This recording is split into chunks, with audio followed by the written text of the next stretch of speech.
wabarakatuh.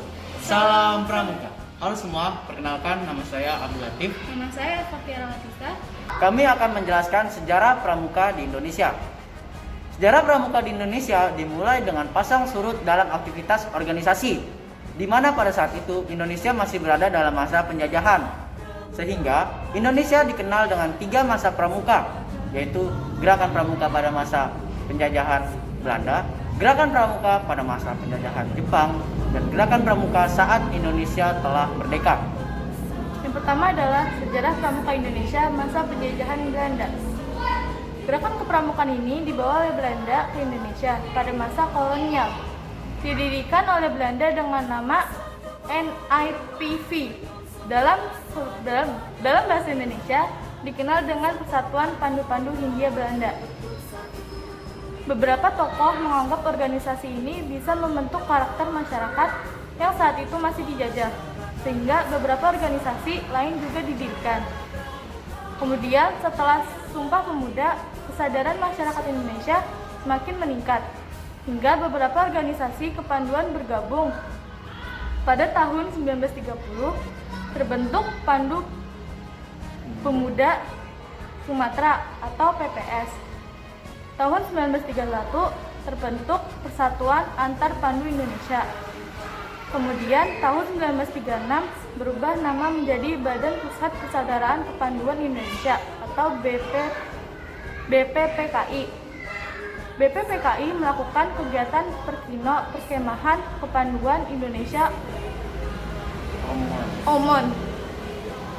Perkemahan inilah yang menjadi cikal bakal pelaksanaan kegiatan Jambore hingga sekarang. Yang kedua, sejarah pramuka Indonesia masa penjajahan Jepang.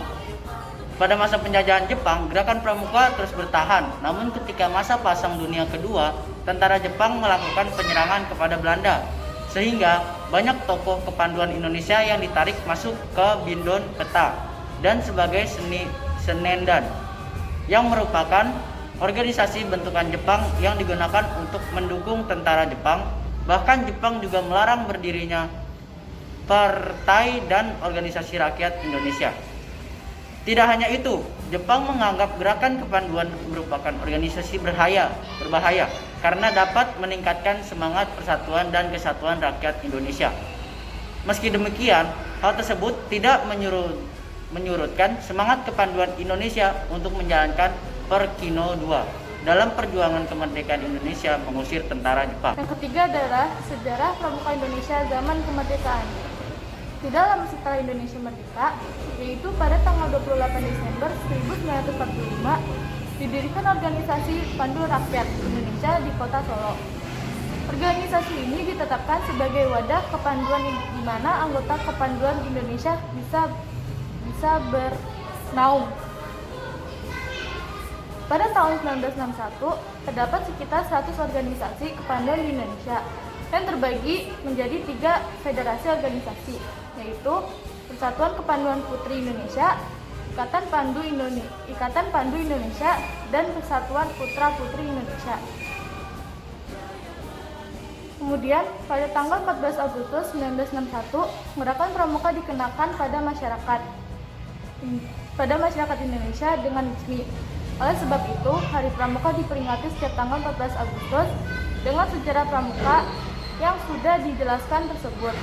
Kita sebagai bagian dari Indonesia diharapkan dapat lebih menghargai organisasi kepanduan dimanapun, karena organisasi tersebut memang dapat membentuk karakter setiap orang dan memberikan pengalaman.